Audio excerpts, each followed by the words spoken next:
సిరిసిల్ల జిల్లాలో దారుణం జరిగింది. క్షణికావేశంలో భార్యని చంపి ఉరివేసుకొని మృతి చెందాడు భర్త. భార్య ముఖంపై బలమైన ఆయుధంతో కొట్టి చంపాడు రాజేశం. ఇక కుటుంబ కలహాలతోనే ఈ దారుణానికి పాల్పడ్డాడంటూ భావిస్తున్నారు పోలీసులు. 2 కిడ్నీలు చెడిపోవడంతో డయాలిసిస్ చేయించుకుంటున్నారు రాజేశం. అయితే 6 నెలలుగా ఉద్యోగం చేయకపోవడంతో తరచూ ఇంట్లో గొడవలు జరుగుతూ ఉండేది. రాజేశం దంపతులకు 2 కొడుకులు, ఓ కూతురు ఉన్నారు. ఇక ఓ కొడుకు కూతురికి పెళ్లిలవగా బీటెక్ చదువుతున్నాడు చిన్న కొడుకు. కేసు నమోదు చేసుకొని దర్యాప్తు చేస్తున్నారు పోలీసులు. సో పెద్ద ఎత్తున ఆందోళన కలిగిస్తోంది సిరిసిల్ల జిల్లాలో. బహుశా వారు చూస్తే కనుక సుమారుగా 40-50 వయసు గలటువంటి ఆ వ్యక్తులుగానే భావించాలి. సో ఆ వయసు గల ఒక రాజేశం అనే వ్యక్తి తన భార్యపై బలమైనటువంటి ఒక ఇనుప రాడుతో మొహం మీద కొట్టడం జరిగింది. దీంతో భార్య మృతి చెందిన తర్వాత ఆయన కూడా ఆత్మహత్య చేసుకున్నాడు, ఉరివేసుకుని ఆత్మహత్య చేసుకున్నట్టుగా చూస్తున్నాం. ఒకసారి ఆ కుటుంబీకులు రోధిస్తున్నటువంటి విజువల్స్ మనం చూస్తున్నాం. ఆ తర్వాత వారు మాట్లాడారు, ఆ సంఘటన ఏ రకంగా జరిగింది, వారు ఆవేదన వ్యక్తం చేస్తున్నారు, ఆ మాటలేంటో విన్నాం.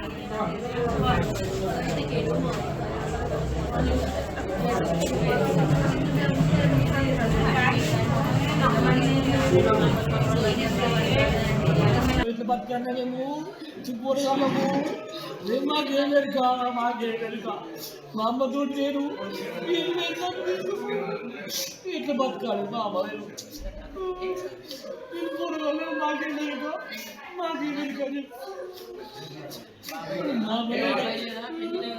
ఎట్లా బతకాలి. పని లేక మేము మరి అట్లనే మా డాడీకి అట్లనే ఖరాబ్ అయినాయి. డయాలసిస్ అవుతున్నాయి. కిమ్స్ హాస్పిటల్కి పోయినాము. కిమ్స్ హాస్పిటల్కి పోయి చూసుకున్నాం, చెకప్ చేసుకుంటాం. మేము చెకప్ వేసుకున్నాక వచ్చినాం. ఇక ఈయన ఇక్కడ ఇక అంత అయిపోయింది. ఇక్కడ మొన్న టెస్టులు వేసి ఇక్కడ చేసి టెస్టులు వేసి అయిపోయినాక గవర్నమెంట్ హాస్పిటల్లో చేస్తాం అనుకున్నాం. మొన్న గవర్నమెంట్ హాస్పిటల్ 2 సార్లు వేయించినాం. అదేంటిది డయాలసిస్ 2 సార్లు వేయించినాం. చేయించినాక నిన్న ఏమైందో నిన్న సాటర్డే నైట్ చేయించుకున్నాం. 12కి వేయండు, 12కి వేయండు. మొన్న సాటర్డే నైట్ మా అబ్బుల్లో 5కి వచ్చిండు, పండుకున్నాడు. షార్ట్ అన్నాడు. అన్నాక మంచిగా తిన్నాడు, చేసిండు. పండుకున్నాడు. మళ్ళీ 5 తిన్నాడు, పండుకున్నాడు.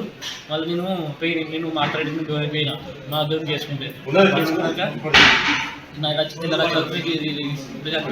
మా అమ్మ చంపాడు, మా డాడీ చచ్చిపోయాడు. క్షణికావేశం కారణంగా కుటుంబంలో ఉన్న కుటుంబ పెద్దలు ఇద్దరు కూడా ఒకేసారి మరణిస్తే ఆ బాధ ఎంత ఉంటుందో వాళ్ళ మాటలో చూస్తే అర్థమవుతోంది. ఆ విషాదం వారందరూ కూడా పెద్ద ఎత్తున కన్నీరు ముందుగా విలపిస్తున్నారు.